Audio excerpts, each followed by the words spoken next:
इस वीडियो में हम समझेंगे असहयोग आंदोलन के बारे में, जो कि भारत में ही राष्ट्रवाद का एक बहुत ही इम्पोर्टेंट चैप्टर है, इम्पोर्टेंट टॉपिक है, और जिससे रिलेटेड क्वेश्चंस भी एग्ज़ाम में आते ही आते हैं। तो सबसे पहले हम समझने की कोशिश करते हैं कि असहयोग आंदोलन क्या है। जैसे नाम से ही आप लोगों को पता चल रहा है, असहयोग यानी कि जहाँ पर हमें सहयोग नहीं करना है, एक ऐसा आंदोलन जिसमें सहयोग नहीं करना है। तो किसका सहयोग नहीं करना है? ये था ब्रिटिश शासन के विरुद्ध ये आंदोलन किया गया था। तो यहाँ पर हमें ब्रिटिश शासन का सहयोग नहीं करना था। तो जो असहयोग आंदोलन है आपका, ये आंदोलन 1920 में महात्मा गांधी के नेतृत्व में ब्रिटिश शासन के विरुद्ध पहला बड़ा राष्ट्रव्यापी जन आंदोलन था, जो कि 1 अगस्त 1920 को स्टार्ट हुआ था। और जो इसका मुख्य उद्देश्य जो था इस आंदोलन का, वो था स्वदेशी को अपनाना और विदेशी वस्तुओं का बहिष्कार करना। यानी इस आंदोलन में हमें शांतिपूर्ण असहयोग के माध्यम से ब्रिटिश शासन के साथ काम करने से इनकार कर 1 साल के भीतर स्वराज प्राप्त करना था। स्वराज का मतलब होता है स्वशासन, ठीक है। तो असहयोग आंदोलन का जो मुख्य उद्देश्य था वो क्या था?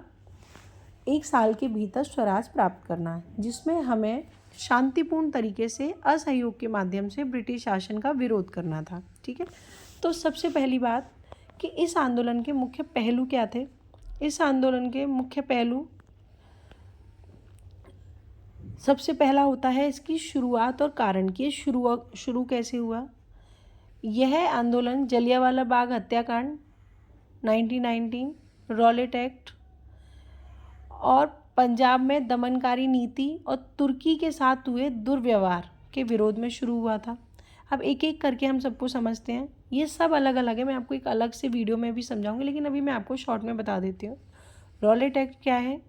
रॉलेट एक्ट ब्रिटिश सरकार के द्वारा भारत पर लगाया गया एक ऐसा एक्ट था जहां पर बिना किसी कार्रवाई के किसी भी व्यक्ति को 2 साल के लिए जेल में डाला जा सकता था। यानी अगर कोई भी व्यक्ति किसी भी प्रकार की राजनीतिक गतिविधि करते हुए पकड़ा जाता है तो उसको 2 साल के लिए बिना किसी कार्रवाई के जेल में डाल दिया जाएगा। नॉर्मली क्या होता है कि जब हम किसी को कोई भी गैर कानूनी काम करते हुए देखते हैं तो पहले उसकी सुनवाई होती है और उसके बाद उसको जेल में डाला जाता है। ये डिसाइड होता है कि वो गलत है या नहीं है।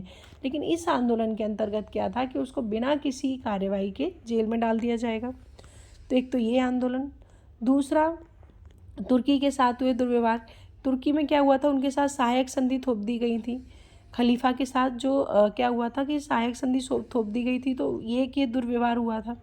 तो यहाँ पर क्या किया हमने, मुंबई में 2 भाई हैं, एक मोहम्मद अली और एक शौकत अली खान, जो कि लीड कर रहे थे इसको।